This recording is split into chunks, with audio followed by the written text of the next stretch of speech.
Olá, turma! Como vão vocês? Vamos para mais uma aula de conteúdo do Conceitos da Física. Agora a gente vai começar a parte que eu acho bastante legal. A gente encerrou o capítulo 1, vou pular o capítulo 2 a princípio, tá? É possível que, se a gente tiver tempo, eu volte no capítulo 2, mas vou deixar isso mais para o final da disciplina.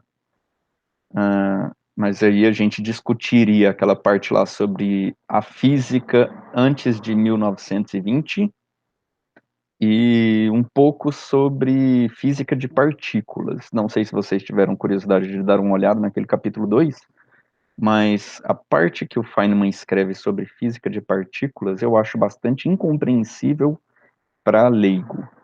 Para quem nunca ouviu falar de física de partícula, não fica nada compreensível o que ele colocou lá. Então, se a gente tiver tempo, se sobrar tempo nessa disciplina, eu gravo uma aula sobre a física de partículas e aquela parte lá da física antes de 1920. Ok? Então, vamos começar a gravar a aula aqui. Não, a aula já está gravando, perdão. Compartilhar tela. Nós vamos agora para o capítulo 3.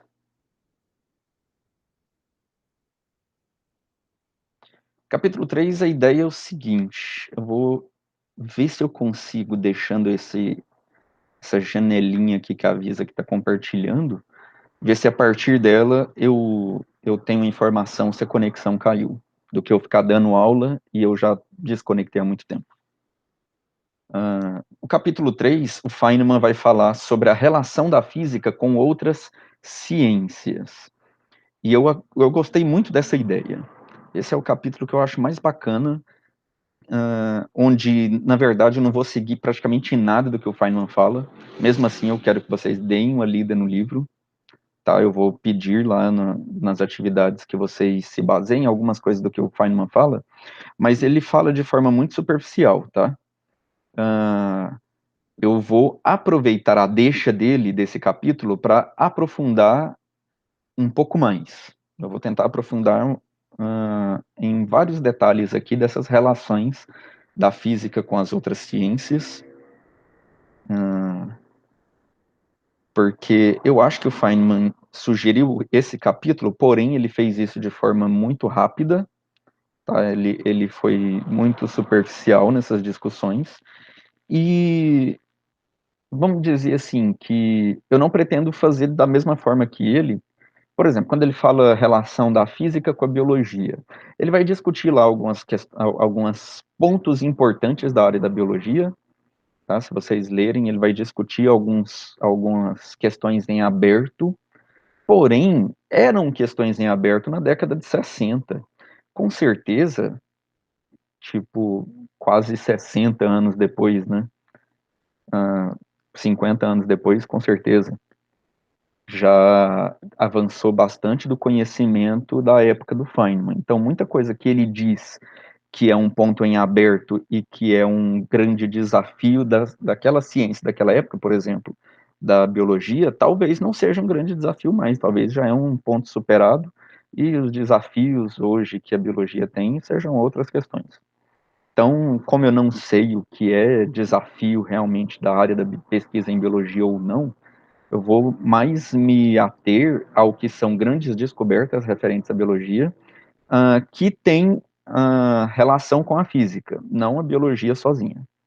O Feynman discute bastante coisa do DNA e princípios de interação e comportamento das moléculas de DNA, que eu acho que está muito relacionado com a biologia pura, e a física contribui pouco. Eu vou me ater mais à parte em que a física pode ajudar a contribuir em algo. Tá? Mas, primeiramente, eu coloquei esses livros aqui, História da Filosofia Natural, Princípios de Filosofia Natural, porque não existia no século XVII, XVIII, o termo física. Não é que não existia o termo física. Eu, pessoalmente, não lembro, acho que eu já li sobre isso, mas eu não lembro quando foi que o termo física surgiu. Não tenho certeza.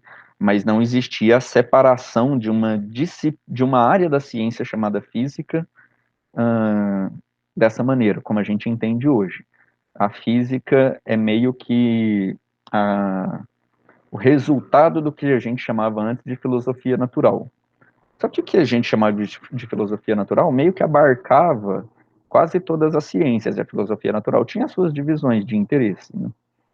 Tipo a área da medicina, a filosofia natural entrava em contato com a área da medicina, só que a área da medicina era uma área própria, que é tão antiga quanto a matemática. Uh, não faz parte necessariamente da filosofia natural.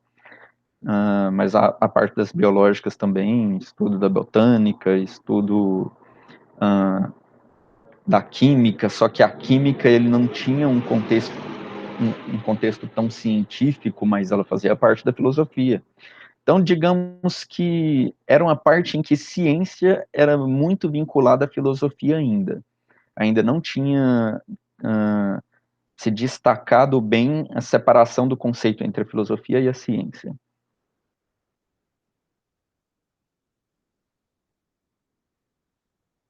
Então, o Feynman, ele, na hora que ele vai discutir um pouco da relação da física com a química, na verdade, antes disso, né, essa parte aqui eu não estou falando disso ainda. Está falando que da sequência em que o Feynman aborda é a relação entre a física e a química, depois a física e a biologia, a física e a astronomia, a física e a geologia.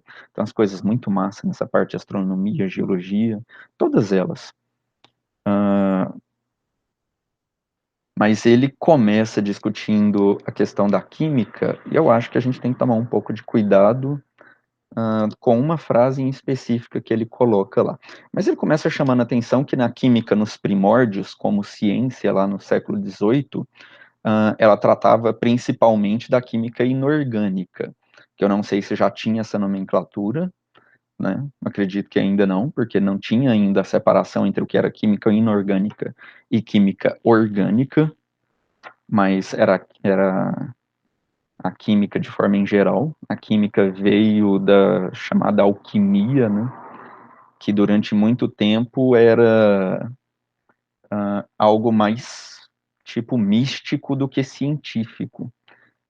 Seria uma parte que estaria mais associada, por exemplo, à astrologia, como a astrologia associava a posição de planetas, tal, com alguns comportamentos místicos, né, que influenciam a nossa vida, do que com a astronomia. Então, é como se os primórdios da química, antes dela se tornar uma ciência bem estabelecida, fosse coisas de pessoas que achavam que tinha alguma mágica por trás disso, né, por trás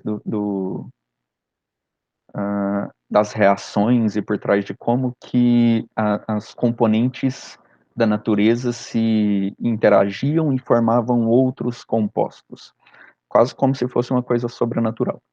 Mas quem encarava, quando a química começou a ser encarada de uma forma um pouco mais científica, né, que seria não levar para o lado místico, mas levar para a questão de uma explicação mais racional, ainda assim, nos primórdios da química, ela era muito por tentativa e erro, né? Ainda assim, não tinha muito a cara de uma ciência quantitativa, uma ciência que tinha condição de fazer medidas com precisão matemática tal. Não tinha como fazer muitas auxílio da matemática nessa questão. Mas o que ele fala aqui é que lá na época do século XVIII, a química tratava principalmente dos assuntos relacionados ao que a gente conhece hoje como química inorgânica, que estuda a constituição o comportamento de elementos que não são formados de cadeia carbônica, né? Pode ter carbono, como por exemplo o dióxido de carbono ou monóxido de carbono. Nesse caso aqui, constitui carbono, mas ainda não entra dentro da constituição dos compostos orgânicos. Mas os principais interesses da química inorgânica seria o comportamento dos ácidos, bases, sais, óxidos e os compostos de coordenação. Então foram aonde se desenvolveu o primeiro conhecimento da parte da química. Então, o método da química ainda era muito por tentativa e erro. Você pega um composto, pega outro composto, mistura, vê o que dá. Né? Tipo, não tinha nenhuma sugestão do porquê que um determinado componente com outro componente poderia interagir entre eles, formando uma terceira coisa completamente diferente. Não sabiam explicar por causa disso, porque a gente não tinha ainda uma compreensão da estrutura íntima da matéria. Não sabia o que estava acontecendo no íntimo da matéria. Mas foi o primeiro a trazer a química como uma ciência mais com uma precisão maior, que não ficaria na base só da tentativa e erro, mas que trouxe a química para o arcabouço das ciências que tinham um rigor, né, que tinham um certo rigor, um critério de pesquisa científica, foi o Lavoisier. Porque o Lavoisier, ele era aquele tipo de cientista que achava que tudo tinha que ser medido com precisão. Então, ele aperfeiçoou a balança por conta disso, justamente para que durante as pesquisas das reações químicas ele conseguisse medir a diferença de massa o máximo possível entre os compostos antes e depois da reação. Ele achava que tudo tinha que ser medido. Por exemplo, percebia-se que alguns componentes passavam a ter uma massa menor depois de reagidos e você ter o resultado da reação do que antes. E aí não sabia o que acontecia, mas ele percebeu que a massa não era perdida, porque ele se preocupava em tentar descobrir, controlar o que estava acontecendo com a massa durante todo o processo. Então ele percebeu que parte da massa estava sendo perdida na forma de gás, na forma de resultante gasoso do componente após a reação. Então ele fazia as reações em sistemas fechados e mantinha elas sobre medida na balança, media toda a massa durante todo o processo. Então, mesmo que o sistema liberasse gás, ele estaria confinado num sistema fechado e ele continuava controlando a massa final. E aí ele sabia depois medir separadamente a massa do gás liberado após a reação e dos reagentes que tinham lá resultante, que eles manipulariam, que, né, já que ele controlou, não deixou o gás ir embora. Coisas do tipo assim. Então ele tinha a preocupação de fazer as medidas com grande precisão e medir tudo, não deixar escapar nada aos olhos dele.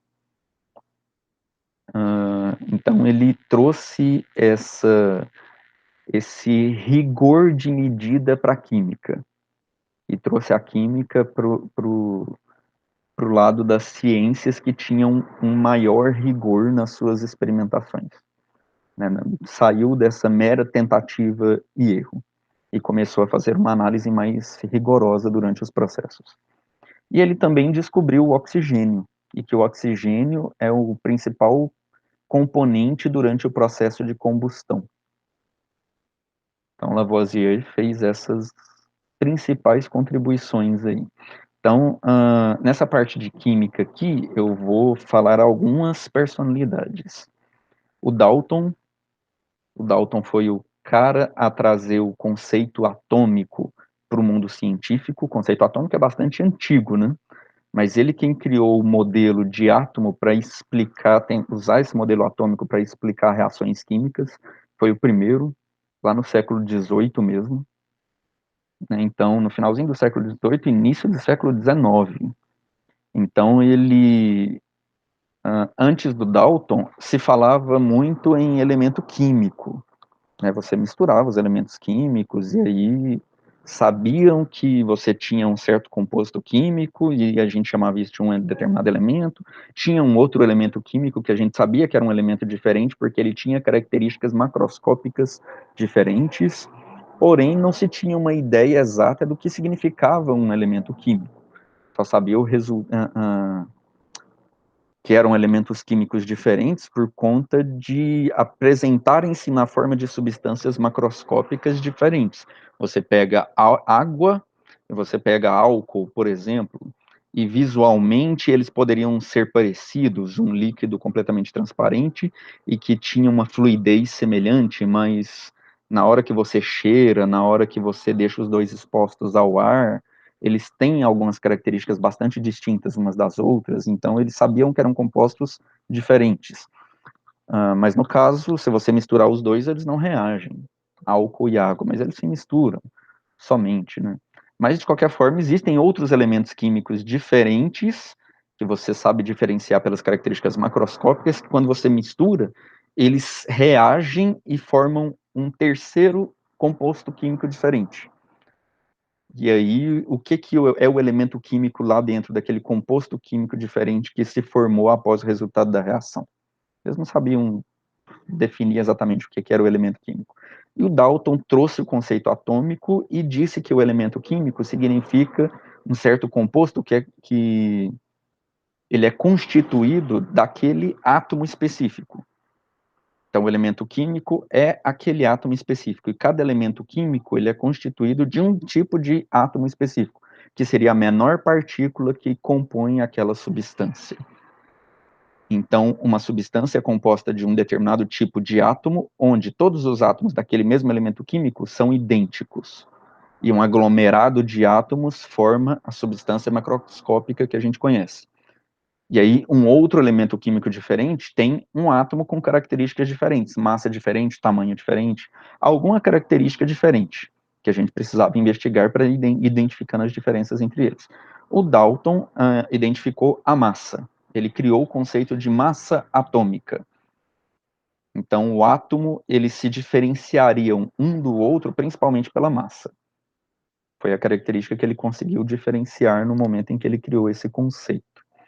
E aí ele veio com um modelo atômico explicando as reações via composições desses átomos. E, na verdade, é o que acontece, realmente, ele estava corretíssimo.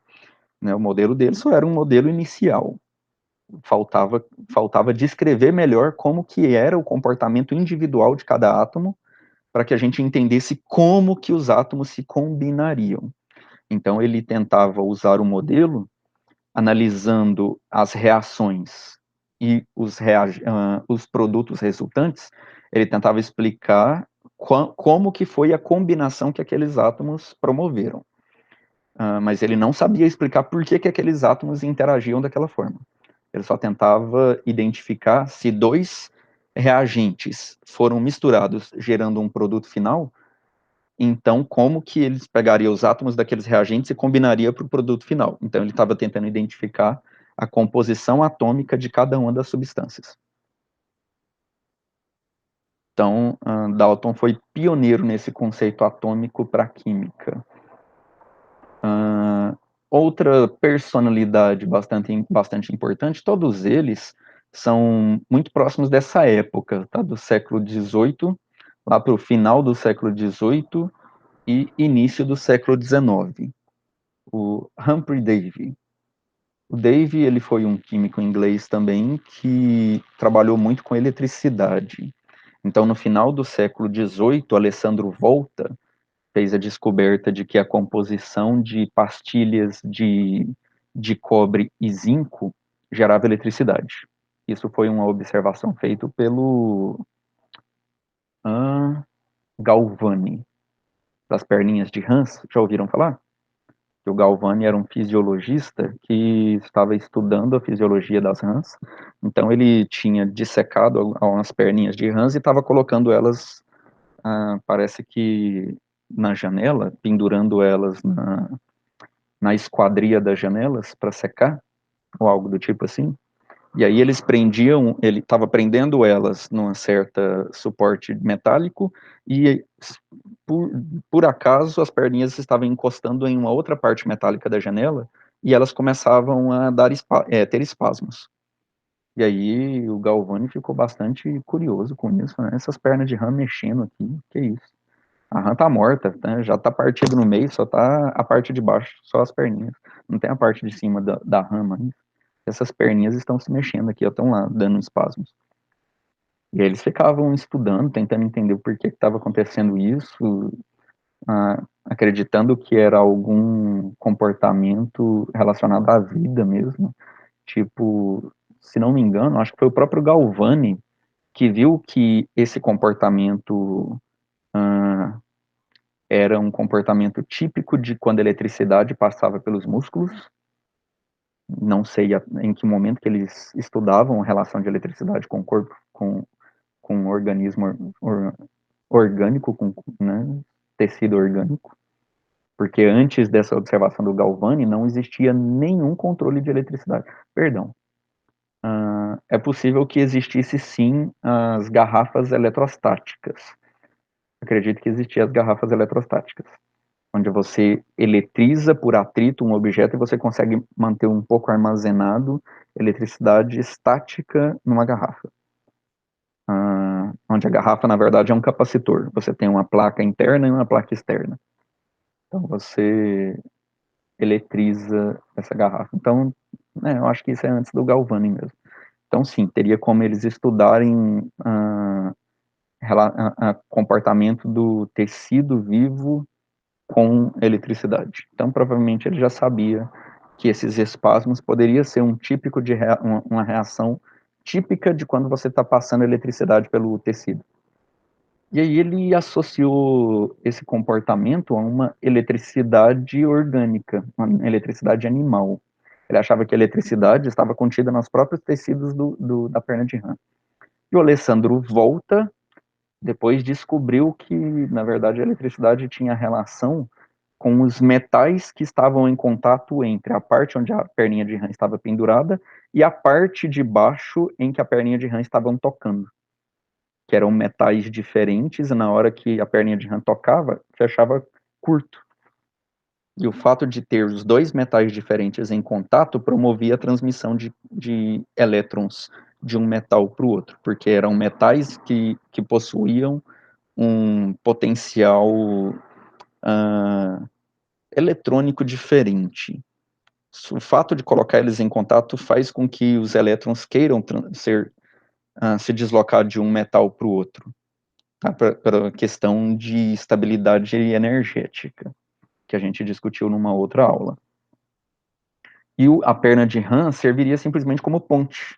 Você precisa de um caminho condutor, e a perna de rã possuía bastante solução iônica, né, solução salina, tal, bastante íons, e funcionava como condutor que conectava o metal onde a pontinha da perna se encostava embaixo, com a parte de cima onde o pedacinho de perna estava prendido, estava preso. Então, Alessandro Volta descobriu que essa eletricidade era promovida devido à diferença de materiais e começou a empilhar essas diferenças de materiais. Tinha uma pastilha de zinco e uma pastilha de cobre, e colocava entre eles um papelão embebido de uma solução iônica que permitiria o transporte de corrente elétrica. E aí fez um empilhamento de pastilhas de zinco e cobre, zinco e cobre, zinco e cobre, para ir amplificando esse resultado da transmissão de elétrons de um para o outro, e construiu o que a gente conhece como pilha voltaica, né? Por isso que ganhou o nome do Alessandro Volta. E dessa pilha, de posse dessas pilhas, vários cientistas começaram a estudar fenômenos elétricos. Um deles foi o Humphrey Davy, onde ele desenvolveu a eletrólise, que é aquele famoso processo de que você tem uma solução líquida, aí você pega a pilha, pega um fiozinho num dos terminais da pilha, a pilha tem um terminal positivo e negativo. No caso, a gente conhece o polo positivo como um dos lados da pilha e o negativo do outro lado da pilha, né? Então a gente tem a pilha como uma pastilha cilíndrica e cada lado tem um polo. Aí a gente conecta um fiozinho e leva esses fiozinhos mergulhando no líquido, o outro fiozinho mergulha no líquido também, e fica os dois fiozinhos aqui. Cada fiozinho é um eletrodo, você tem o ânodo e o cátodo, o ânodo negativo, o cátodo positivo. E aí, gerando essa diferença de potencial dentro do líquido, se o líquido for uma solução iônica, você pode ter deslocamento de íons, vai surgir uma corrente elétrica aqui. E essa corrente elétrica vai transportar elétrons do ânodo para o cátodo, ou do cátodo para o ânodo. Agora, eu não vou pensar, não vou gastar tempo pensando muito bem qual que é o sentido do transporte de elétrons, mas você gera a quebra, você pode promover a quebra de moléculas na solução iônica, no líquido, devido a você colocar uma corrente elétrica nesse líquido. Então, você gera a decomposição de alguma substância que está no líquido, então faz o processo inverso. Em vez de você misturar duas substâncias, fazer elas reagir e virar uma terceira substância, você tem a terceira substância, você desmembra elas e faz elas virarem duas substâncias originais. Você desmembra elas via aplicação de diferença de potencial com os eletrodos. É a tal da lise, você gera a quebra. É uma eletrólise. Eletrólise. É uma quebra usando eletricidade. E aí, esses íons que estavam na solução e que eram decompostos pela eletricidade, eles se decompunham e iam formando um material metálico, muitas vezes, no ânodo e no cátodo. E aí eles percebia que formavam uma substância nova, vinda da solução líquida, se depositando tanto no ânodo quanto no cátodo, ou talvez só em um deles. E por meio desse processo de eletrólise, ele descobriu vários compostos químicos novos, que não eram conhecidos na época. Mas mesmo assim, mesmo o Humphrey Davy tendo utilizado a eletrólise, tendo desenvolvido a eletrólise, os livros de história ainda dizem que a principal contribuição do Davy para a ciência foi ter contratado o jovem Michael Faraday para ser seu assistente de laboratório. Por sacanagem, né? Mas o Faraday era um cara excepcional. E o Faraday foi o físico que explicou o processo da eletrólise. O Humphrey, ele usava a eletrólise, mas ele não sabia como que se processava, o que estava acontecendo em termos elétricos na substância, por que surgiam novos materiais nos eletrodos que ele colocava lá, dentro da solução. O Faraday explicou esse processo. Por último aqui, o Johann, na verdade o Johann eu estou lendo aqui, mas não é o Mendeleev, essa barrinha aqui está na frente. Johann Dobernay, não sei como é que pronuncia isso, porque é alemão, com certeza não é essa pronúncia tão simples como eu falei. Ele foi o primeiro químico a tentar uma classificação de elementos, mas o Mendeleev, ele foi quem teve sucesso nisso.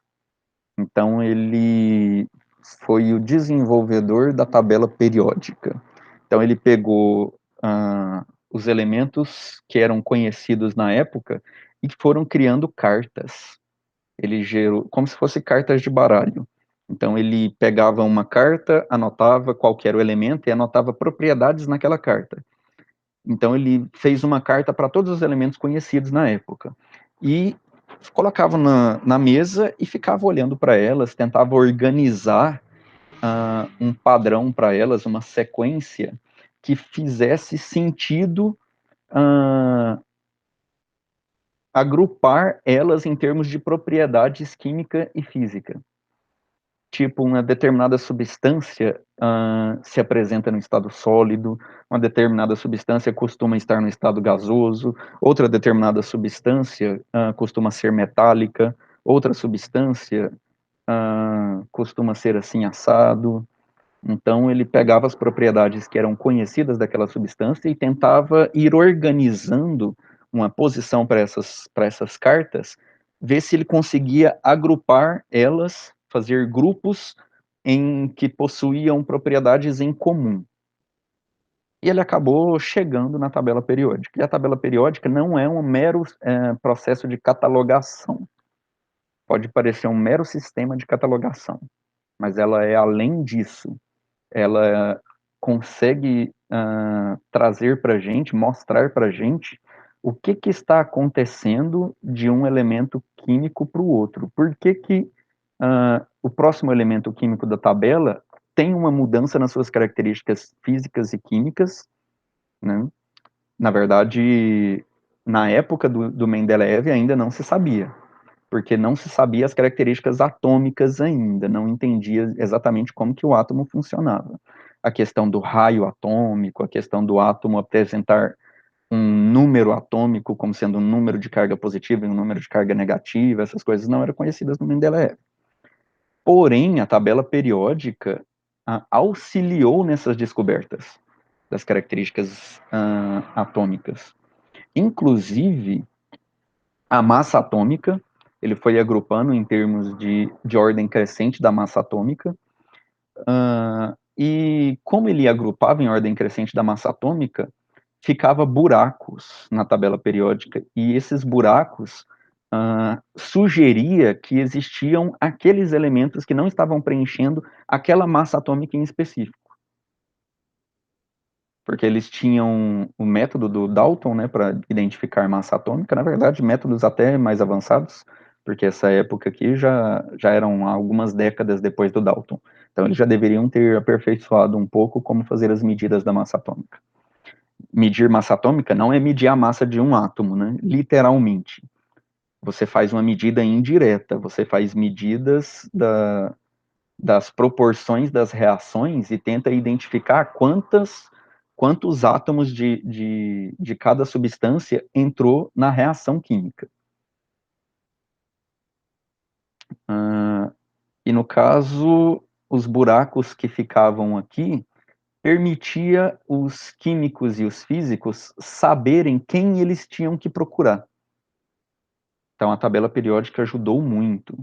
Eles sabiam, por exemplo, que a gente tem aqui o cálcio. O cálcio, ele tem uma massa atômica de 20 alguma coisa. Não, não lembro qual que é a massa atômica do cálcio, mas o cálcio tem a massa atômica de 20 alguma coisa. O próximo elemento que a gente conhece é o manganês. O manganês tem uma massa atômica 8 vezes maior. Tem um salto aqui de massa atômica do cálcio para o manganês. E os termos de massa atômica intermediária entre o cálcio e o manganês, que ficou vago aqui, que ficaria vago nesse espaço da tabela. Então, isso ajudava os químicos e os físicos saberem quais as características dos elementos que eles tinham que procurar. Baseado naquele grupo que tinham determinadas características, na tabela periódica, a tabela era separada em grupos, né? Primeiro em ordem crescente de massa, depois as linhas aqui separava em tipos de... Não as linhas, as colunas, perdão. As colunas separavam algumas características como elementos metálicos, elementos gasosos e assim por diante. Então isso também sugeria quais eram outras propriedades macroscópicas dos elementos que eles tinham que procurar. Então a tabela não é um mero método de catalogação, ela permite a gente prever coisas por meio dela. E na verdade, nessa época do Mendeleev, descobria-se vários elementos químicos todo ano, né? Tipo, 4, 5 elementos químicos por ano. Então, estava num processo bastante acelerado. Por fim, uma contribuição direta da química para a física foi o auxílio do desenvolvimento da física estatística. Ou a gente vai achar, na verdade, muitos livros chamando só de mecânica estatística. Basicamente a mesma coisa. Onde a gente precisava desses estudos estatísticos para explicar o processo de reação química. Uma coisa é a gente ter o seguinte. Deixa eu só ver se está tudo ok aqui com a gravação. Tá tudo ok. Ainda estamos gravando. Uma coisa é o seguinte.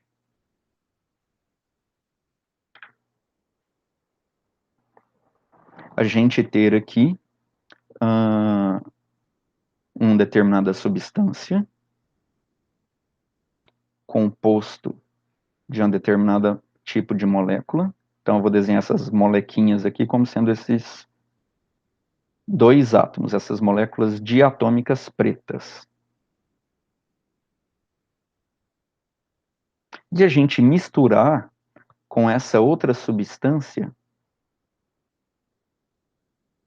que pode ser a água.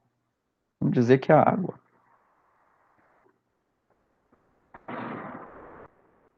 Então, vão ser as cabecinhas de Mickey. Tem a bolinha azul e as duas bolinhas vermelhas, que é o oxigênio e os dois hidrogênios.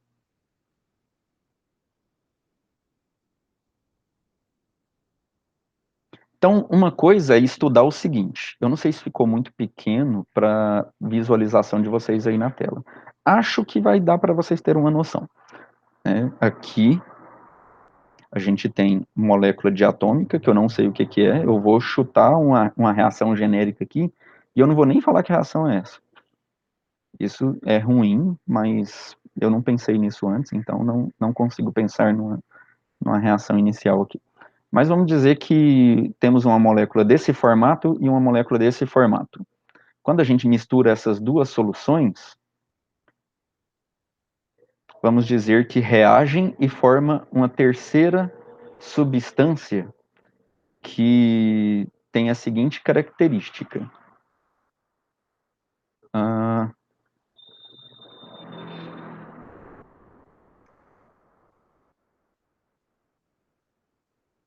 ela é o hidrogênio, o oxigênio aqui, esse outro átomo aqui, que veio dessa molécula diatômica, e o hidrogênio aqui. Então, ela vai formar uma molécula desse tipo aqui, devido à combinação desses dois.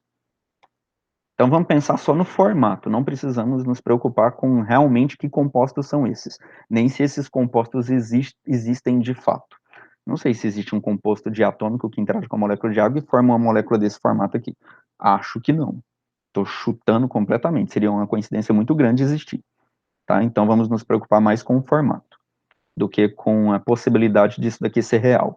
É uma ilustração simplesmente, pura e simplesmente, tá? Então não vamos ficar presos a, aos detalhes aqui. Então aqui a gente tem essa substância 1 mais a substância 2 gerando o produto 3. Uma coisa é você falar, pego uma substância 1, uma substância 2, misturo, eles vão reagir e vai virar o produto 3. Beleza, mas nessa descrição a gente não falou nada sobre como que é o processo de reação.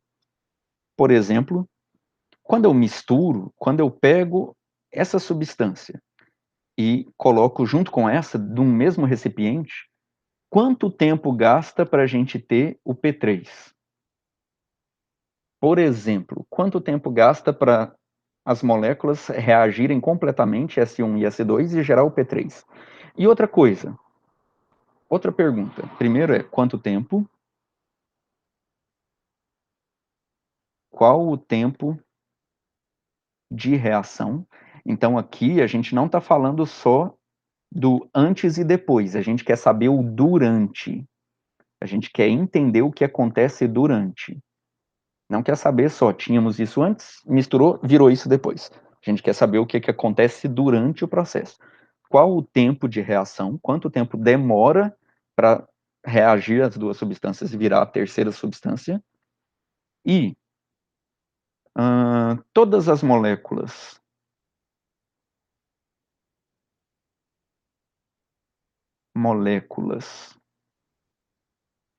de S1 e S2 reagem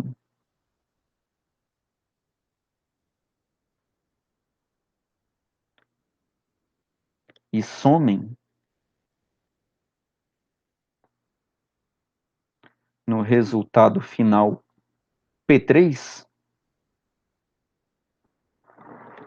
Todas as moléculas de S1 e S2 reagem e somem no resultado final P3? Ou seja, P3 só tem esse tipo de molécula mesmo? Não vai ter mais essa molécula aqui, típica do S1, nem essa molécula aqui, típica do S2?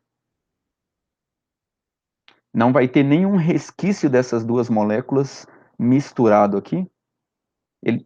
Todos eles vão reagir completamente?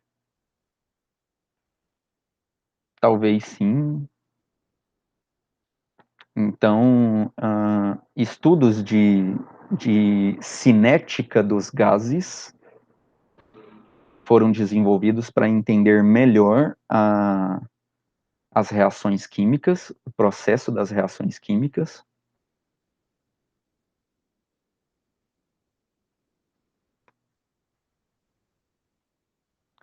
Deixa eu ver se essa figura aqui eu consigo aumentar ela um pouco. E essa necessidade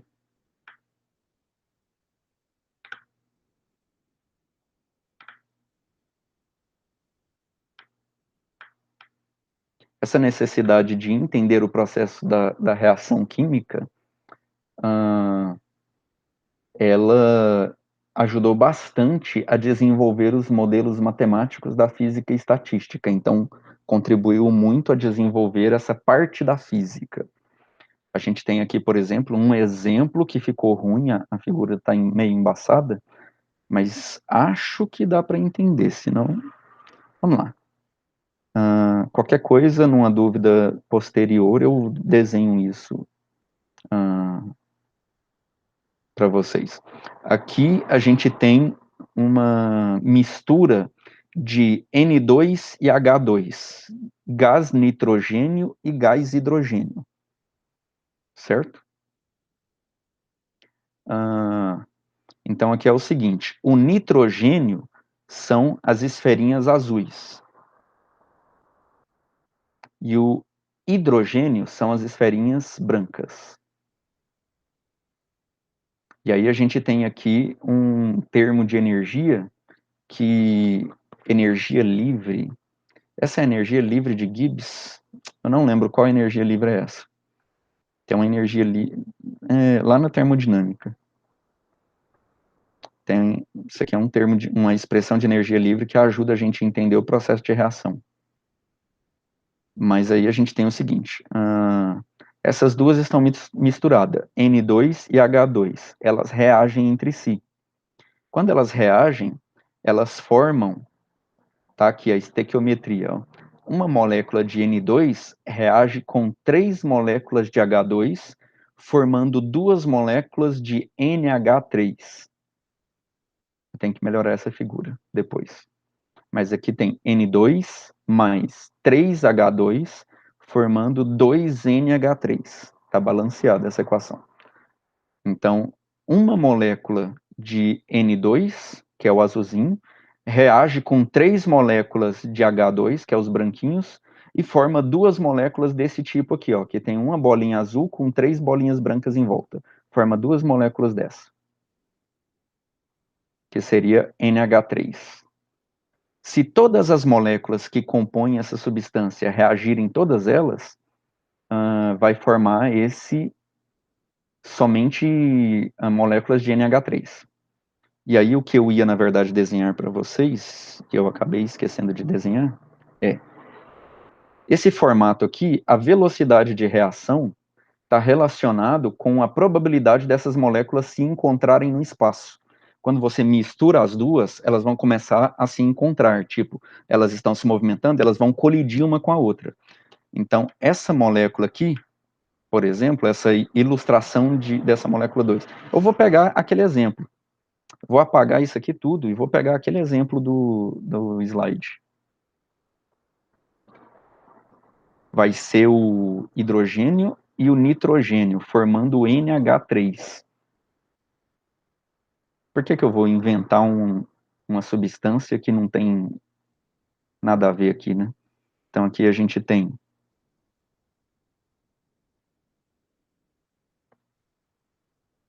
nitrogênio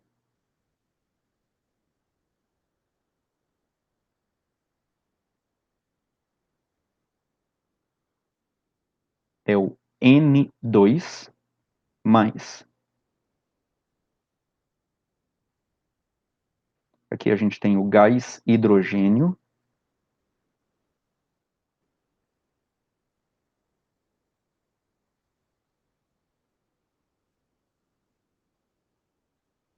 que é o H2. Eles reagem e vão formar o amônia. Se não me engano, o NH3 é amônia, né?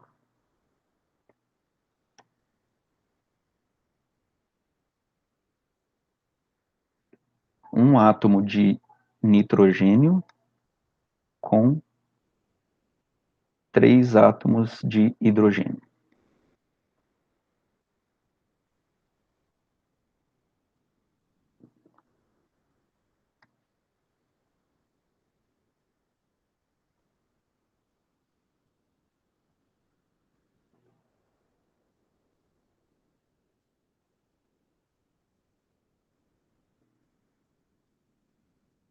Isso.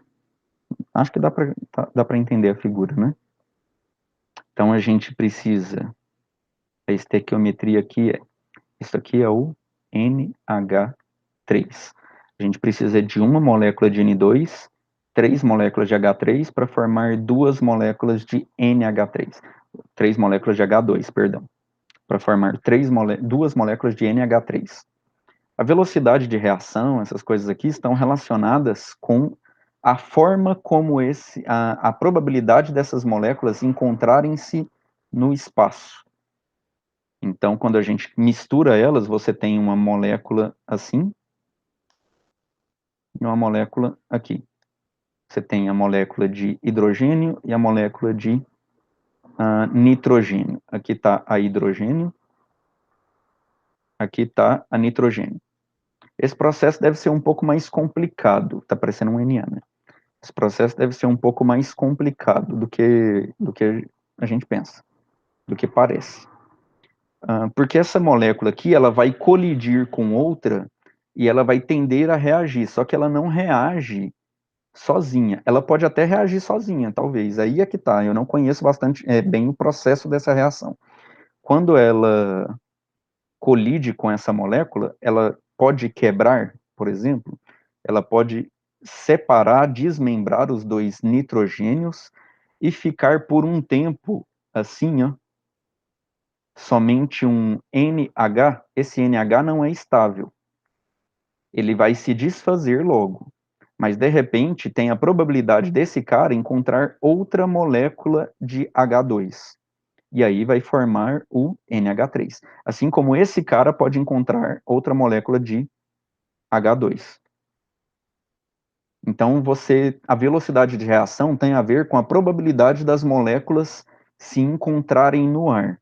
Porque você vai ter colisão de N2 com N2, colidindo com outra molécula de N2 que não vai dar em nada, de H2 colidindo com outra molécula de H2 que não vai dar em nada, e só vai dar alguma interação quando você ter o N2 colidindo com H2, e essa interação ela é mais favorável quanto mais favorável for a posição que essas moléculas estiverem no momento da colisão.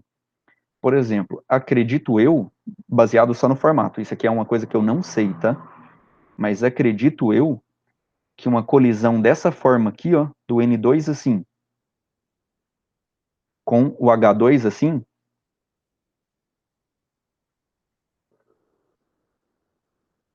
seja mais favorável para que a reação aconteça, onde esse átomo já vai encontrar com esse e esse átomo já vai dar de cara com esse. Diferente de uma colisão do tipo assim, ó.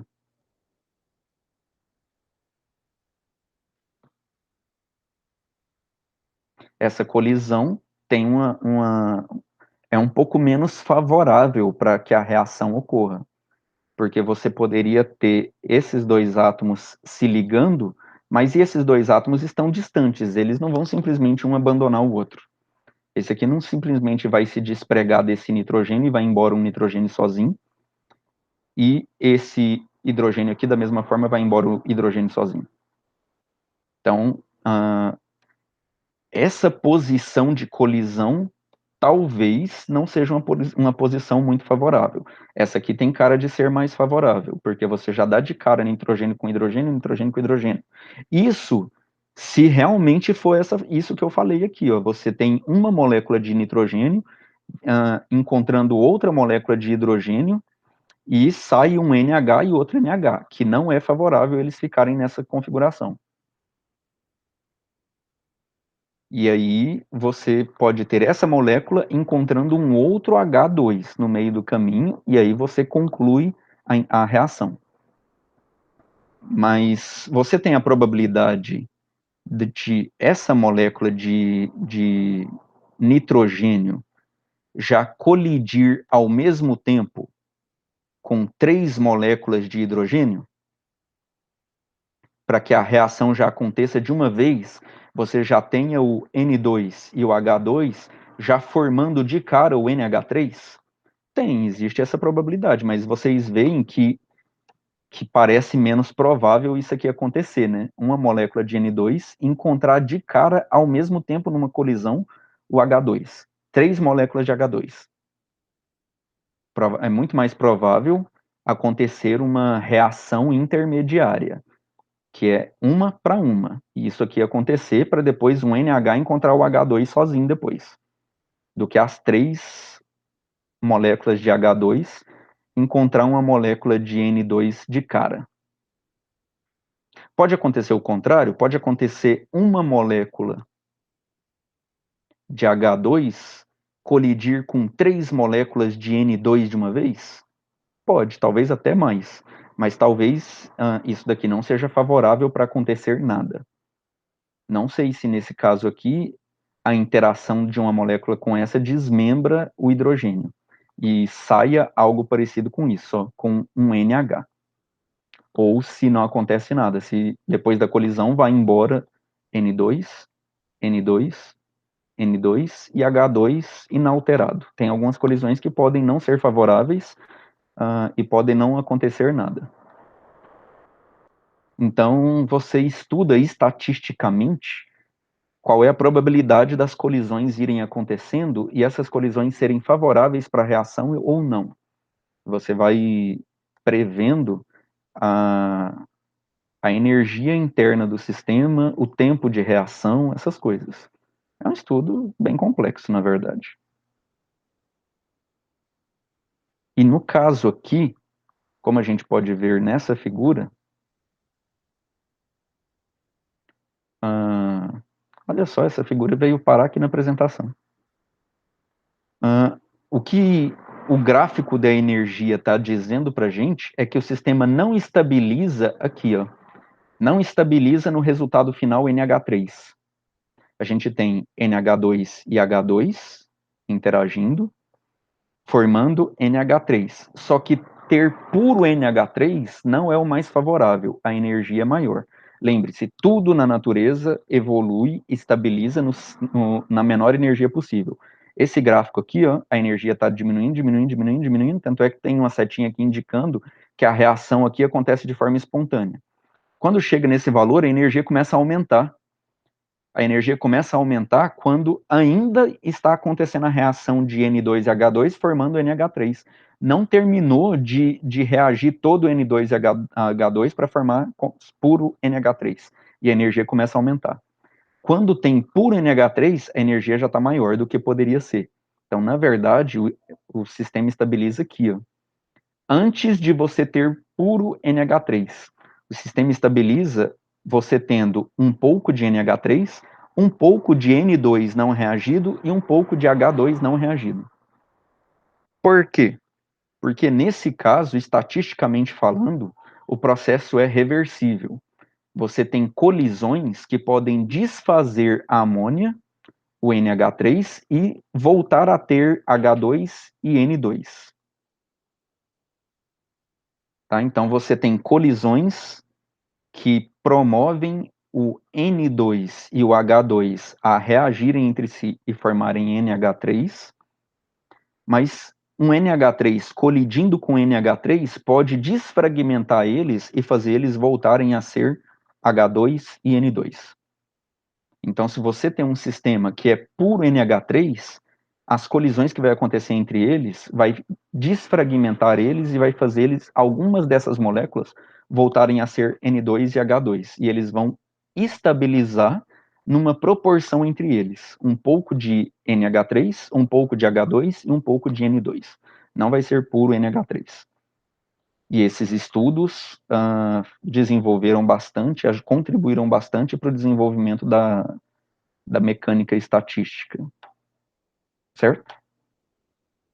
Uma contribuição de um problema químico que exigiu desenvolvimento físico para auxiliar nessa necessidade de compreensão aqui, a cinética dos gases.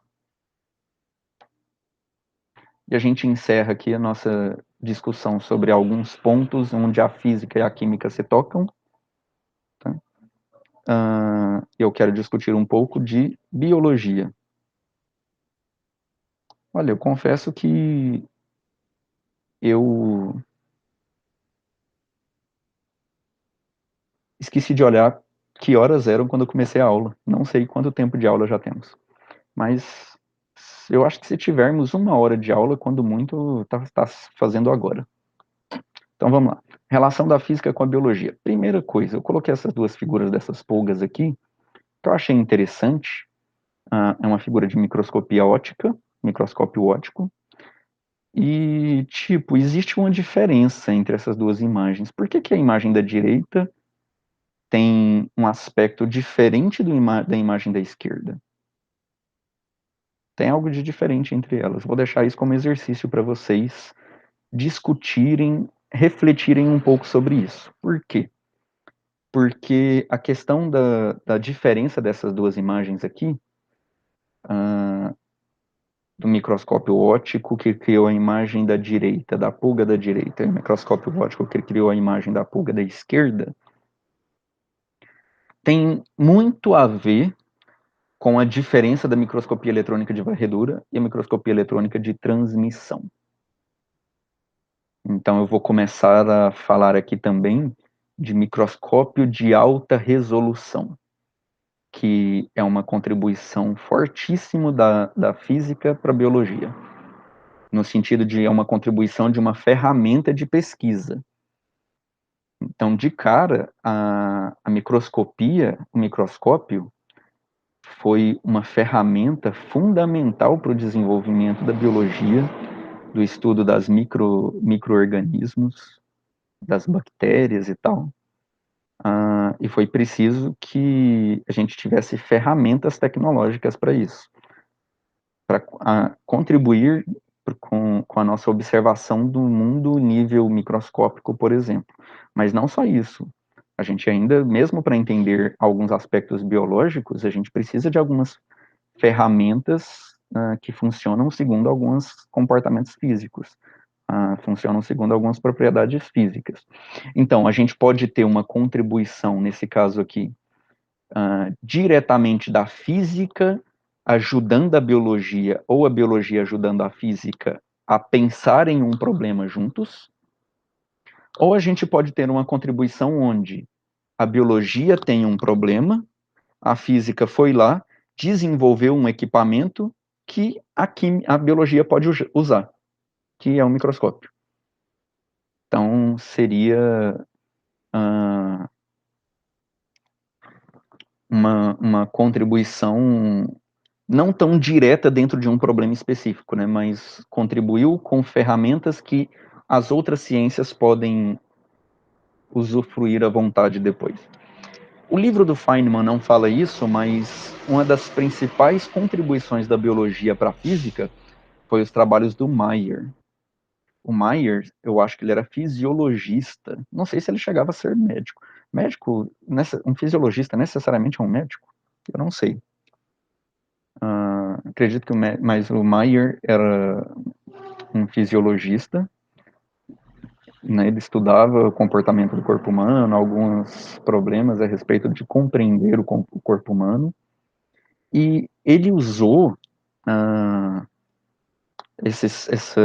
esse problema específico do corpo humano para desenvolver o que a gente na física conhece hoje como conceito de conservação de energia.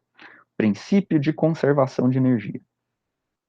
Então, o princípio de conservação de energia, embora teve contribuições de vários cientistas, do Joule, né, também, não só do Mayer, mas o Mayer foi o primeiro. Foi o que trouxe uma contribuição mais forte, porque ele não trouxe questões só na física. Ele pesquisou questões biológicas e fez uma relação física dentro de problemas biológicos, que levava em consideração, não é que levava em consideração, levava à conclusão que existia um processo de conservação de energia nos fenômenos naturais. Na natureza existe um princípio de conservação de energia. Criou-se um princípio físico dos mais importantes a partir de um problema biológico. Mas nessa parte aqui, a gente vai ver... bom, isso aqui é um resuminho, tá? Eu não vou pular esse resuminho. A gente vai começar aqui. Vamos ver várias contribuições entre a física e a biologia. O que eu estou mostrando aqui primeiro para vocês é a imagem de um microscópio eletrônico de varredura, que é esse equipamento é o mesmo equipamento que está na UFG. A UFG tem um laboratório multiusuário de microscopia de alta resolução. Tá? Então, os microscópios de alta resolução são microscópios que conseguem enxergar coisas que o microscópio óptico não consegue. Tá? Então, o microscópio óptico ele tem limitações. É interessante pensar na questão da limitação do microscópio óptico. Será que eu vou discutir isso com vocês? Vou discutir rapidinho. É interessante. Vamos lá.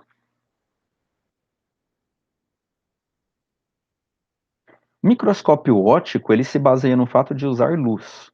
Então, a gente tem conjuntos de lentes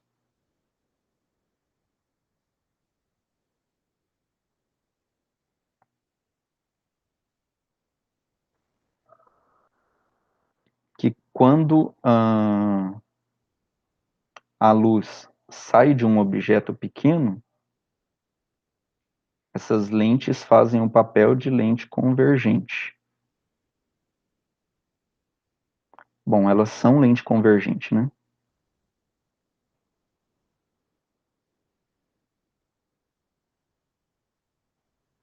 Então, ele amplifica a imagem de um objeto pequenininho aqui. De qualquer forma, aí a gente usa a luz para enxergar. A gente coloca um olhão aqui, e os raios de luz que chegam aos nossos olhos são raios de luz amplificados pelas lentes que saíram de um ponto microscópico. Enfim, qual é o grande problema da óptica para amplificar objetos muito pequenos? Porque é o seguinte, a luz é uma onda eletromagnética. Então, a ideia de onda é quando você tem uma oscilação de algum sistema físico, algum meio físico. No caso, é uma perturbação que se espalha no espaço. A onda eletromagnética é uma perturbação de campos elétricos e magnéticos que se propagam no espaço. Então, a gente tem aqui, vou desenhar aqui somente campo elétrico. O campo magnético é um campo perpendicular, ele estaria oscilando aqui, ó, para dentro e para fora do plano do quadro. Ele é um campo perpendicular ao campo elétrico, tá? Então, sempre o campo magnético é perpendicular ao campo elétrico numa onda eletromagnética.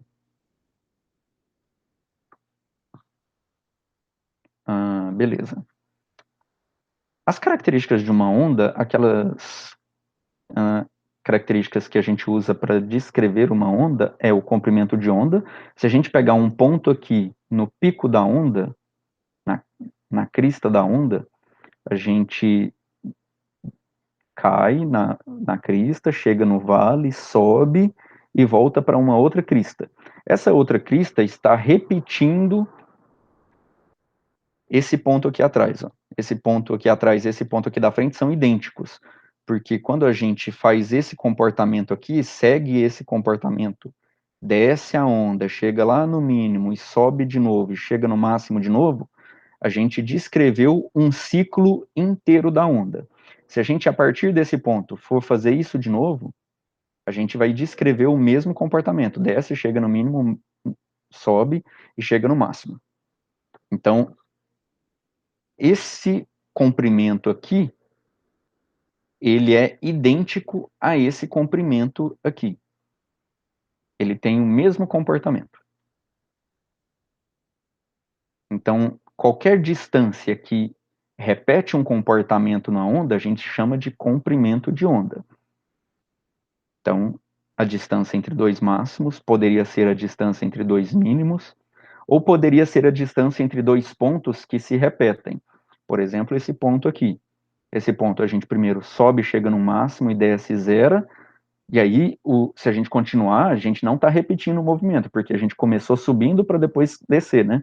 Agora a gente está descendo para depois subir, aí a partir daqui que a gente vai começar a repetir o movimento, de subir para depois descer. Porque a gente começou assim, subindo para depois descer.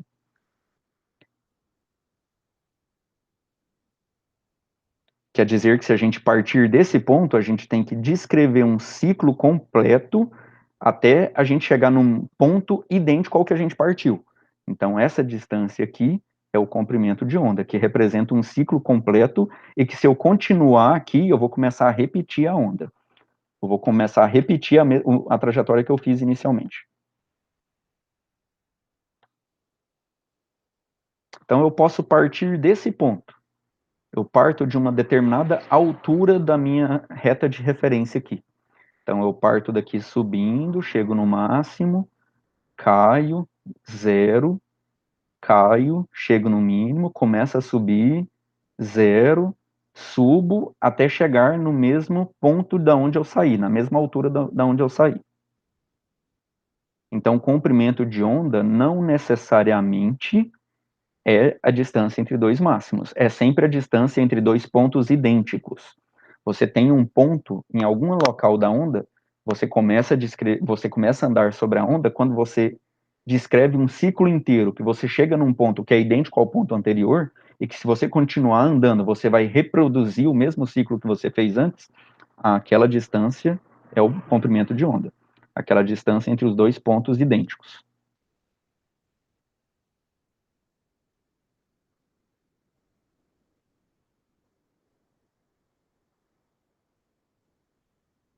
Então, beleza, esse aqui é o comprimento de onda. É claro que os dois máximos é o mais fácil, né? Ou os dois mínimos. É sempre uma referência mais fácil. E essa onda se propaga com uma certa velocidade. Então, existe uma relação entre a velocidade e o comprimento de onda que dá a frequência. Então, o comprimento de onda vezes a frequência é a velocidade da onda. Tem essa equaçãozinha aqui que vocês devem conhecer lá do ensino médio. Comprimento de onda vezes a frequência. A frequência é o número de oscilações da onda por segundo. O número de vezes que a onda sobe, desce, sobe, desce, sobe, desce em 1 segundo.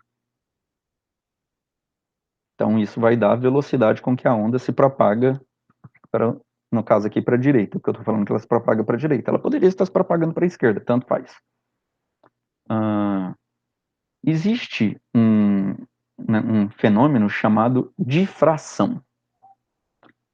O que é a difração? Todo mundo conhece a refração, né? O que é a refração? A gente tem dois meios. Água, por exemplo, ou vidro, qualquer meio transparente para a luz, e outro meio aqui, por exemplo, ar e água. E essa superfície aqui é a superfície de separação entre os dois meios. Quando um feixe de luz incide, um feixe de luz é uma onda eletromagnética. A gente pode enxergar ela como um feixe de onda que chega com campos elétricos e magnéticos oscilando no espaço. Mas a gente usa a ótica geométrica, então a gente representa só por um feixe reto. A gente fala que na refração, a gente desenha uma reta normal à superfície, uma reta que forma um ângulo de 90 graus com a superfície. A refração é o fato de que, quando você incide com um certo ângulo θ, eu vou chamar, na verdade, de ângulo de incidência, eu vou chamar de ângulo I. Ângulo I, em relação ao normal, quando você muda de um meio para o outro, o ângulo em relação ao normal muda. Então aqui o ângulo de refração, o ângulo R é diferente do ângulo I, porque se não tivesse acontecido refração, o sentido do feixe de luz era para continuar sendo esse daqui, ó. Esse daqui era para continuar sendo a trajetória reta. Mas não, ele mudou a trajetória, ele se desviou para cá. Ele se aproximou da reta normal. Diminuiu o ângulo. O ângulo I, então, nessa figura, é maior do que o ângulo R.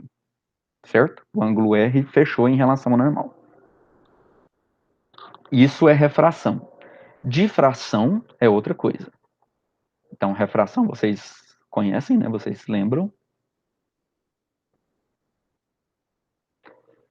Refração é o processo da luz ou de qualquer onda mudar sua velocidade quando passa de um meio para outro, consequentemente ela pode mudar sua direção de propagação. Mas a difração é o seguinte: a difração é a capacidade que os obstáculos ao redor da onda têm de espalhar aquela onda. Por exemplo, por que que se uma pessoa esconde atrás de uma porta? Vamos dizer assim, a porta está aberta. Tem uma pessoa, né? Então é como se fosse assim, a gente tem uma sala aqui. Aqui tem uma porta. A porta está aberta. Tem duas pessoas aqui conversando, tagarelando. Então está emitindo ondas sonoras. E aí tem uma pessoa de fora da sala, atrás da parede, que ela escuta a conversa dos dois. Mas tem uma parede aqui como um obstáculo. Por que que ela escuta a conversa dos dois?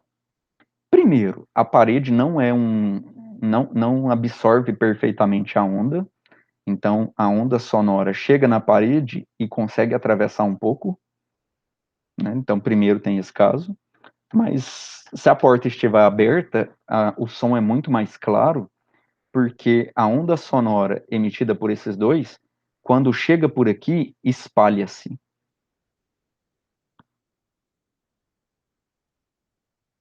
Quando passa por essa porta, a onda sonora chegou na porta, ela se espalha em todas as direções. Ela se difrata, ela sofre difração. Porque se não fosse isso, se não existisse esse processo de difração, a gente só ouviria, escutaria uma pessoa. Vamos supor que uma pessoa está dentro de uma sala acústica, onde ela forrou com aquelas almofadinhas assim, todas pontiagudas, as paredes que absorve bem o som. Então, uma pessoa que está aqui atrás da parede não vai ouvir bem as ondas sonoras por meio da parede, porque a parede vai absorver e quase não vai sair som do outro lado. Então, a pessoa não vai ouvir o que está saindo do outro lado da parede, porque a parede ela tem um poder de absorção muito boa. Então, vamos sugerir aqui um quarto com isolamento acústico. Se o quarto tem isolamento acústico, mas essa pessoa está ainda aqui do lado de fora escutando a conversa de duas e a porta está aberta, ela ainda vai escutar bem, né? Mesmo que ela não esteja alinhada com essas duas pessoas em relação à porta, justamente por causa do processo de difração. Na hora que a onda sonora passa por esse obstáculo que é a porta espalha a onda sonora para todas as direções. Mas se isso não acontecesse, se não existisse o processo de difração, seria necessário o seguinte: vamos supor que as duas pessoas estejam aqui conversando, as ondas sonoras da conversa delas se espalham de forma esférica.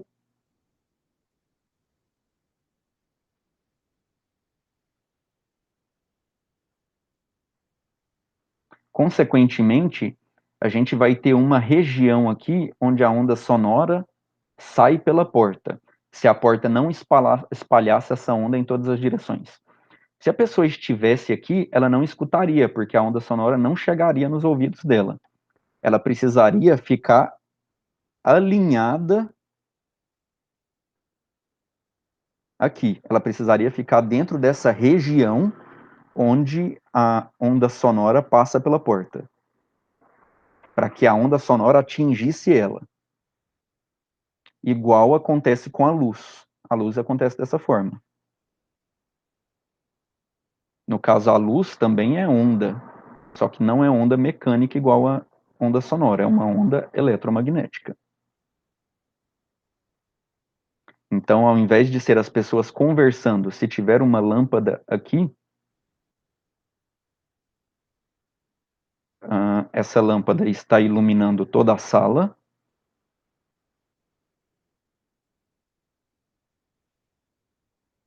Porém, a luz não vai fazer curva quando fizer passar pela sala, pela porta, e iluminar essa pessoa. Se essa pessoa quiser receber a onda luminosa, ela tem que vir e ficar alinhada com a lâmpada em relação à fonte, que é a própria lâmpada, né? Ela tem que ficar na posição daqui da abertura da porta, para que quando a luz passe pela porta, ela receba essa onda luminosa.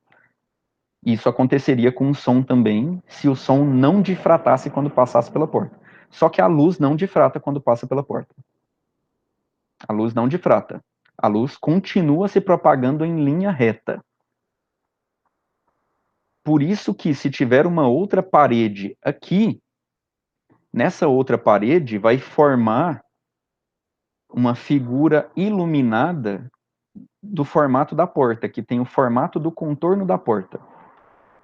E aí a pessoa vai ver que a porta está aberta e que a luz está acesa, porque vai iluminar o formato da porta na parede aqui,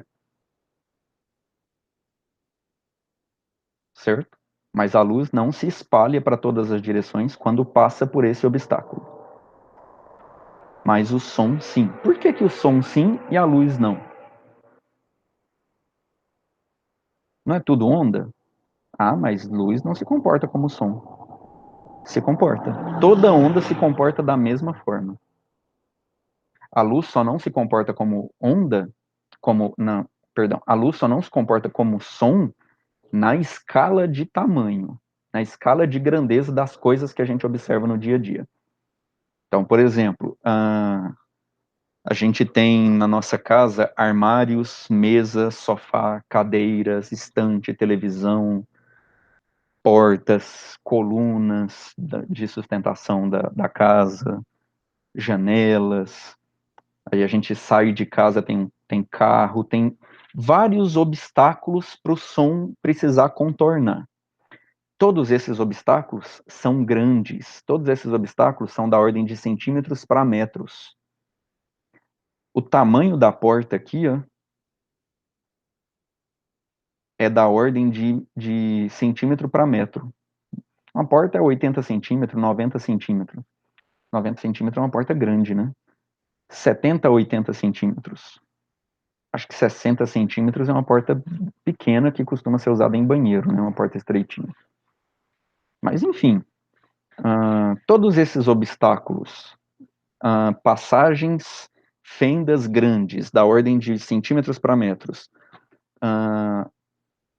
um obstáculo como um carro, que não é um buraco, mas é um obstáculo concreto, também espalha a onda sonora quando a onda sonora passa por ele.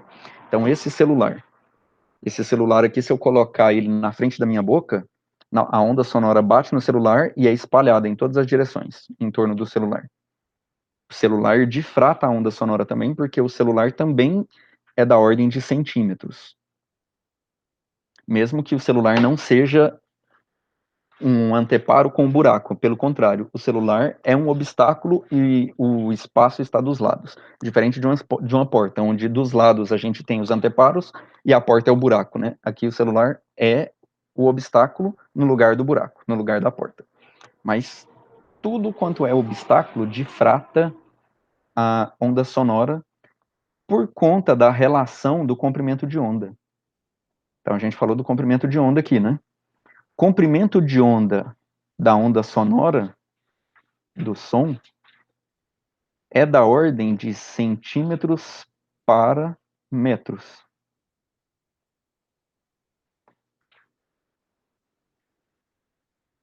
Qual que é o comprimento de onda da luz? É da ordem de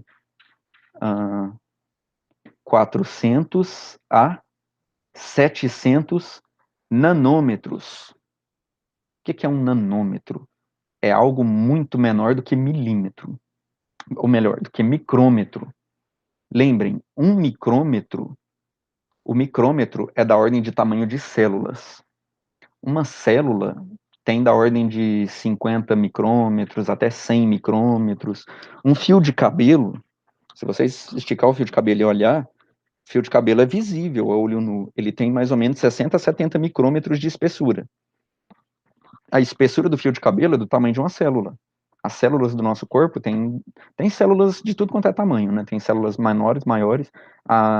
Os eritrócitos, por exemplo, os glóbulos vermelhos do sangue, tem mais ou menos 10 micrômetros. São células bem pequenininhas. 10 micrômetros é bem pequeno. Quase que você não consegue enxergar detalhes no microscópio óptico de uma glóbulo vermelho. Mas o que é 400 a 700 nanômetros? É 0,4 a 0,7 micrômetros. Não é nem 1 micrômetro. E 1 micrômetro é ainda menor do que a menor das células que a gente tem no corpo. A gente não tem nenhuma célula no corpo que tem 1 micrômetro de tamanho. Se não me engano, a menor célula do corpo são as hemácias, que elas não possuem núcleo. Elas são da ordem de 10 micrômetros. O comprimento de onda da luz ainda é fração de micrômetro. Ainda é menor do que célula. Da ordem de nanômetro. Quando é fração de micrômetro, já está na casa dos nanômetros. Né? Lembra que o micro é 10 a menos 6 metros, né? O nano é 10 a menos 9 metros. Então, o micro, você divide o metro por 1 milhão. O nano, você divide o metro por 1 bilhão. Então, 1 nanômetro é 1000 vezes menor do que 1 micrômetro.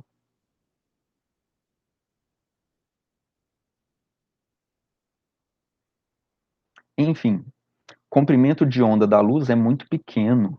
E a relação entre quais obstáculos vão espalhar a onda tem a ver com as dimensões do comprimento de onda. É preciso que o obstáculo que vai espalhar aquela onda tenha um tamanho da mesma ordem de tamanho do comprimento de onda da onda.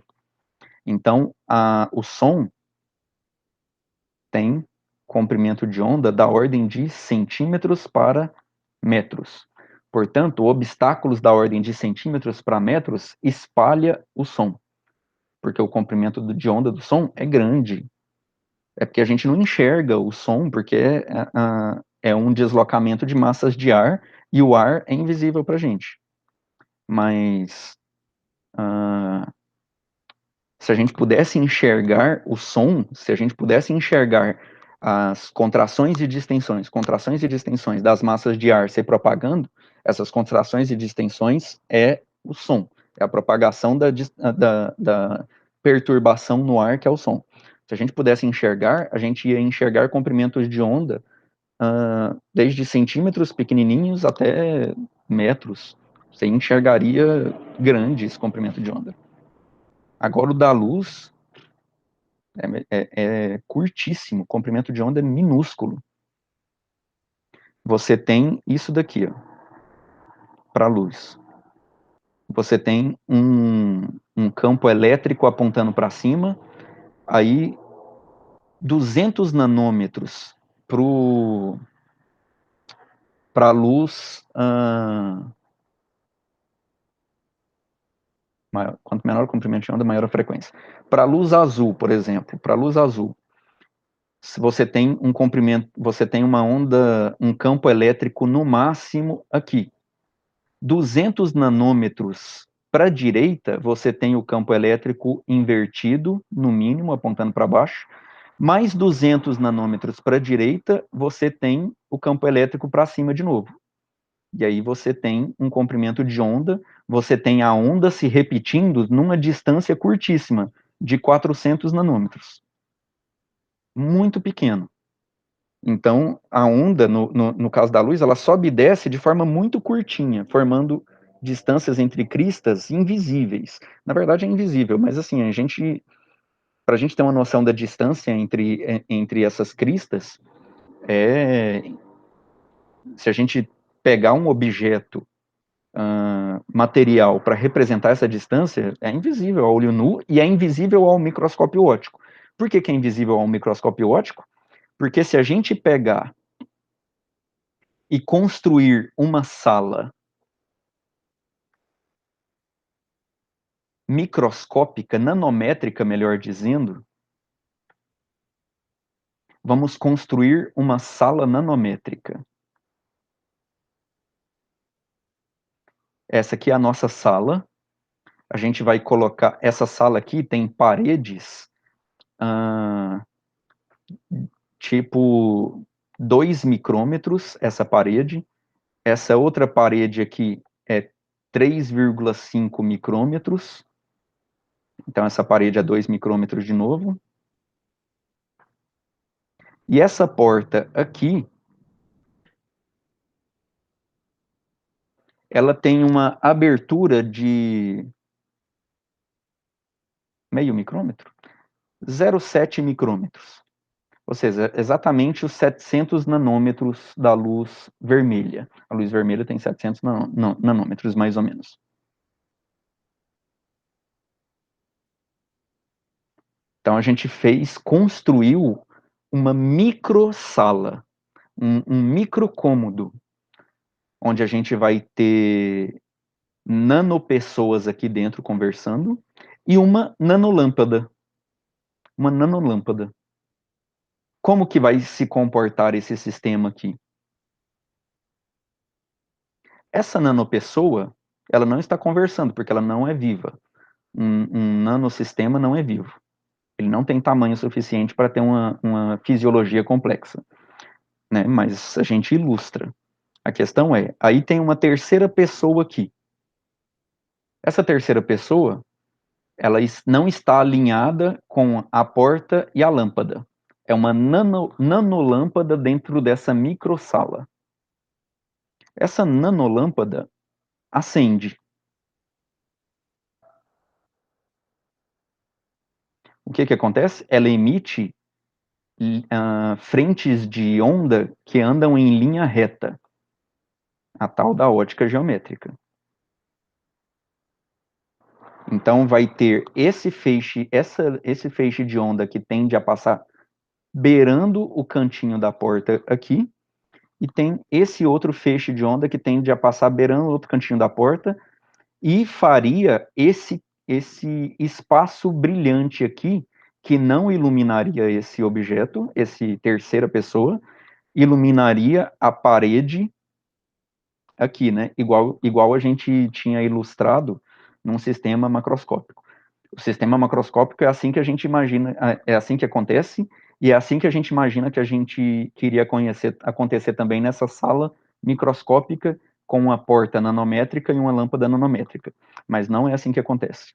Com esses objetos bastante reduzidos, como agora os objetos estão da ordem de tamanho do comprimento de onda da luz, a luz agora se comporta igual o som se comporta para a gente.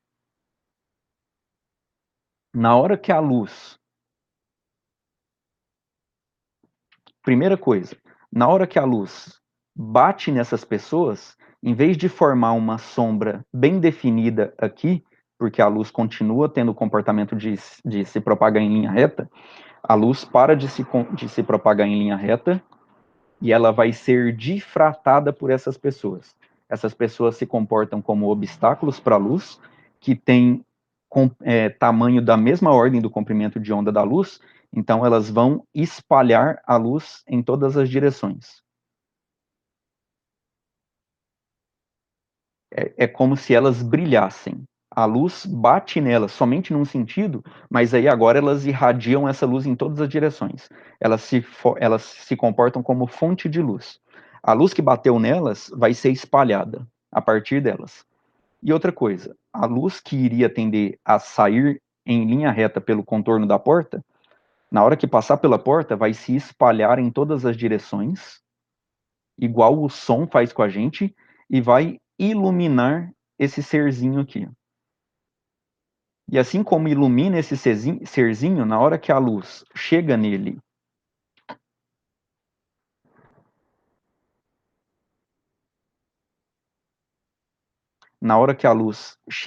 por esse lado, ele também espalha a luz devido a ele também ter um comprimento de onda, ou melhor, devido a ele também ser de um tamanho da mesma ordem do comprimento de onda da luz.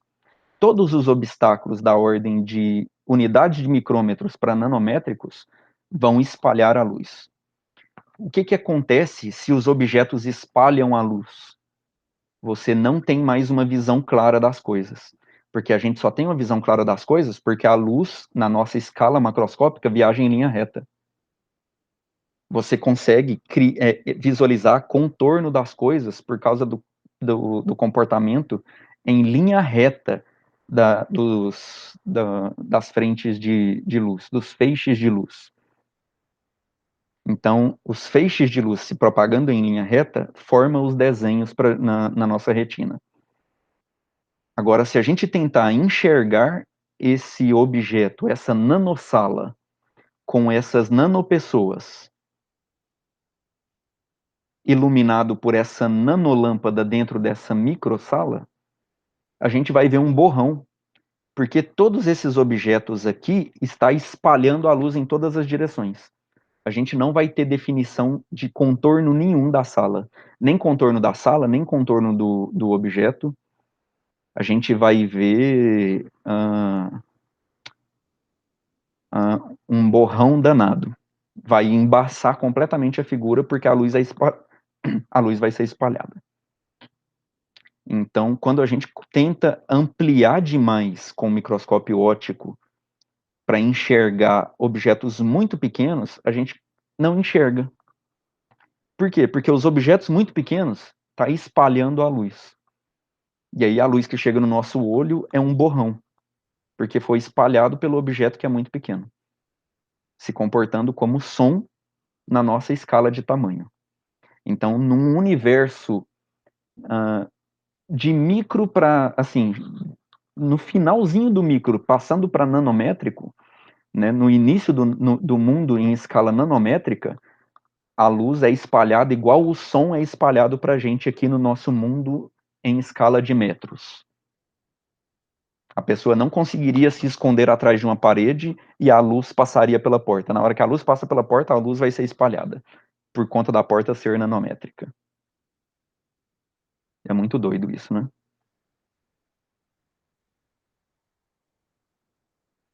Então, difração se chama o fenômeno responsável pela limitação do microscópio óptico. Deixa eu só ver se está tudo ok aqui com a gravação, tá? Ainda estamos em aula.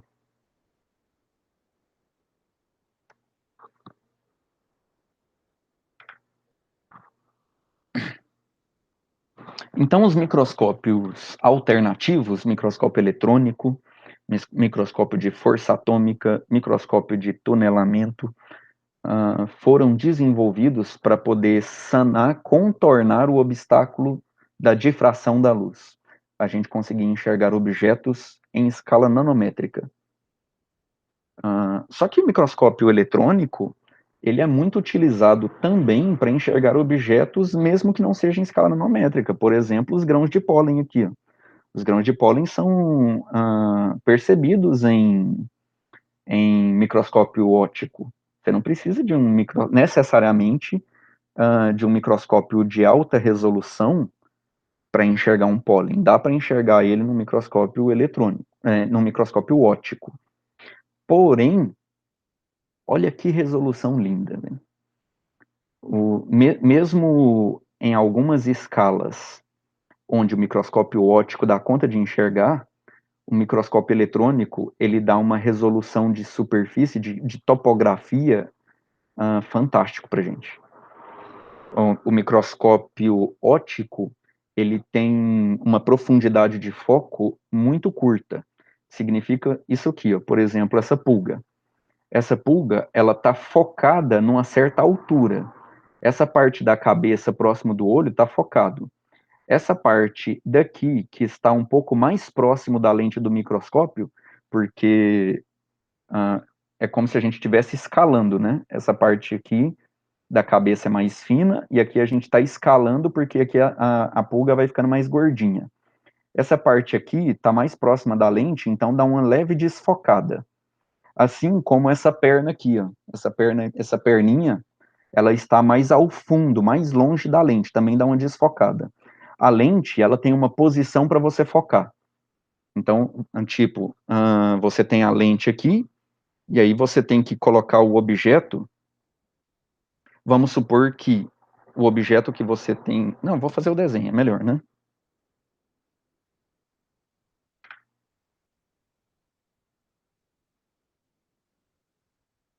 Que você tem um conjunto de lentes.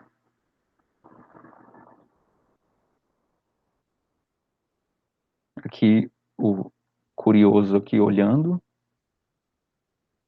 O olhão aqui enxergando. E aí a gente coloca um objeto. No caso, pode ser a pulga lá mesmo.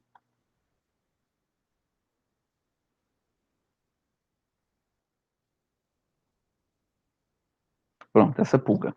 Acontece que a profundidade de foco dessa lente é daqui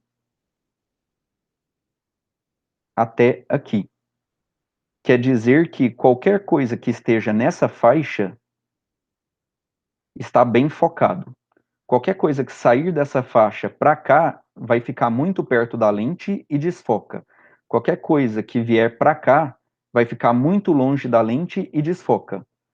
Só que essa profundidade de foco, que é essa distância aqui, ó, ela é muito curta. Então, os objetos que você vai colocar lá para focar, eles podem ser maiores, como é o caso da pulga. Então, essa parte da pulga aqui, mais próxima da lente, vai ficar desfocada. Essa parte aqui, ó, vai ficar desfocada. E essa parte aqui, junto com essas perninhas, vão ficar desfocadas, porque elas estão fora da região de foco. Ah, e se eu quiser focar a perninha? Beleza. Você pode mexer no ajuste aqui, ó. Você tem os botõezinhos que você gira. Eu fiz um desenho tosco aqui. Você mexe no ajuste, tem os botõezinhos que você gira aqui para você mudar a distância entre as lentes, uma da outra, e você muda a posição do foco. No caso, não é a distância das lentes uma da outra, é você aproximar a, a lente ou afastar a lente do objeto. O que você faz é,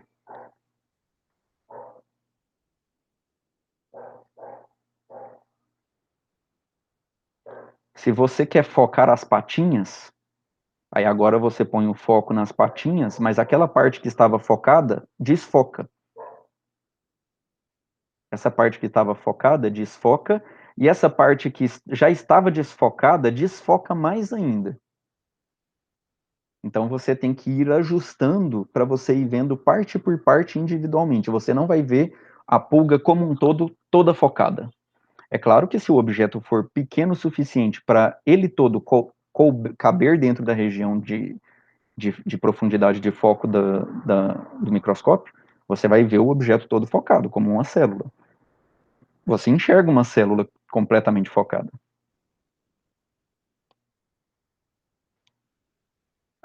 Aqui a gente consegue enxergar a pulga completamente focada, mas aqui ela está menos amplificada do que aqui, né? Aqui a amplificação foi um pouquinho menor do que aqui. E aqui tem uma certa diferença também na questão da imagem do que aqui. Aqui dá uma mascarada em partes que estão desfocadas. Tá? Aqui teriam algumas partes desfocadas, mas essas partes seriam mascaradas. Aqui não, aqui a gente enxerga melhor partes desfocadas. E aí tem a ver com a forma de se obter essas duas imagens, que são duas imagens de microscópio óptico. Mas a gente pode obter um microscópio, uma imagem de uma pulga no microscópio eletrônico, por exemplo, essa daqui, que permite a gente enxergar alguns detalhes que não ficam tão claros no microscópio óptico. Assim, a gente consegue enxergar os detalhes no microscópio óptico, sim. É só uma questão da gente ter uma imagem de uma resolução com profundidade de foco completa. Aqui tem uma imagem de larva de mosca, aqui tem um ácaro, aqui temos um tardígrado. Então, essas imagens têm uma resolução absurda. Só que microscópio eletrônico não tem cor, tá? Essa coloração que foi dada para essas figuras aqui, ela é artificial. Esse verde que colocaram nesse musgo, essa cor, diferença de cor que colocaram aqui na larva da mosca, na presa, nessa parte aqui que parece o bigodinho do leôncio do pica-pau, esse olhinho aqui, essas diferenças de cores é tudo artificial. O microscópio eletrônico dá uma cor só. Ela só apresenta para a gente a diferença de tonalidade, de claro para escuro. Certo? Então, o microscópio óptico, ele contribuiu gigantemente para pesquisas em todas as áreas. Assim como os microscópios eletrônicos, microscópio de tunelamento, microscópio de força atômica, microscópio de campo próximo. Existe um microscópio de campo próximo também. Só que eu não vou falar de microscópio de campo próximo para vocês. Então, eu acho que eu vou encerrar a aula por aqui. Tem muita coisa ainda para falar sobre a relação da física com a biologia. Vou deixar essa parte para quinta-feira. E vou já deixar. Eu já tenho uma aula gravada de outras turmas, que eu tinha gravado aula especificamente falando sobre os microscópios de alta resolução. Eu vou disponibilizar essa mesma aula para vocês, tá? Porque ela já está pronta. Então eu vou encerrar essa aula por aqui.